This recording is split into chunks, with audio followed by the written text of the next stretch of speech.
श्री सीताराम चंद्राभ्याम नमः। युद्ध कांड छठा सर्ग। रावण का कर्तव्य निर्णय के लिए अपने मंत्रियों से समुचित सलाह देने का अनुरोध करना।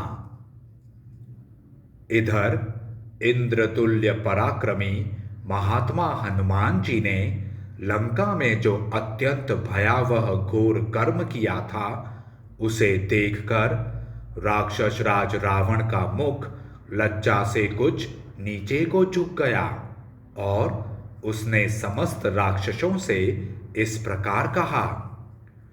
निशाचरों, वह हनुमान जो एक वानर मात्र है, अकेला इस दुर्धर्षपुरी में घुस आया।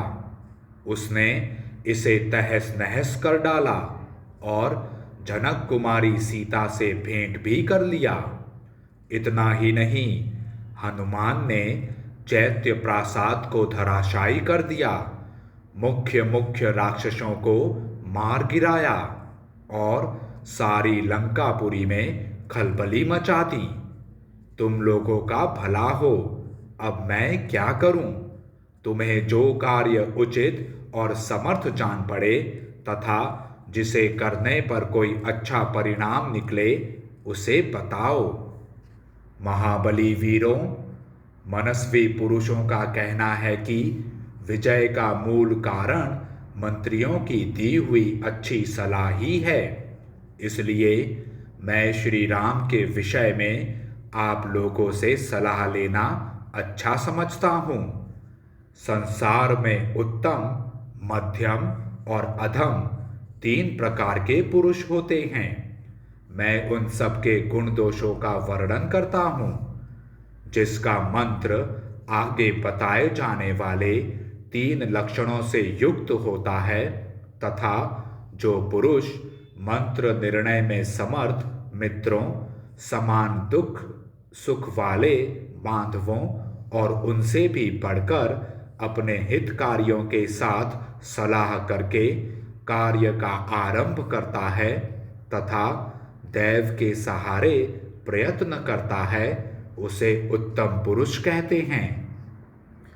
जो अकेला ही अपने कर्तव्य का विचार करता है, अकेला ही धर्म में मन लगाता है और अकेला ही सब काम करता है, उसे मध्यम श्रेणी का पुरुष कहा जाता है।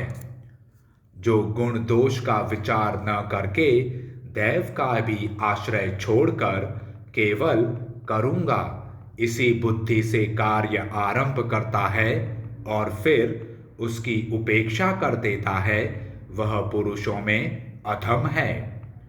जैसे ये पुरुष सदा उत्तम, मध्यम और अधम तीन प्रकार के होते हैं, वैसे ही मंत्र निश्चित किया हुआ विचार भी उत्तम, मध्यम और अधम भेद से तीन प्रकार का समझना चाहिए।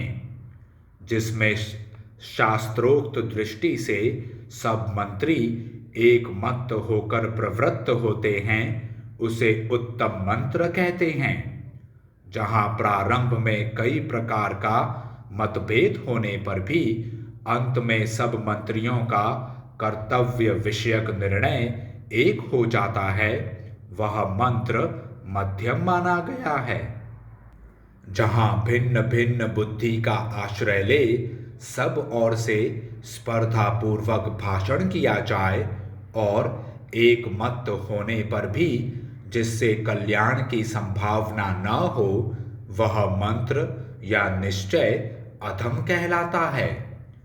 आप सब लोग परम बुद्धिमान हैं, इसलिए अच्छी तरह सलाह करके कोई एक कार्य निश्चित करें, उसी को मैं अपना कर्तव्य समझूंगा। ऐसे निश्चय की आवश्यकता इसलिए पड़ी है कि राम सहस्त्रों धीर वीर वानरों के साथ हमारी लंकापुरी पर चढ़ाई करने के लिए आ रहे हैं।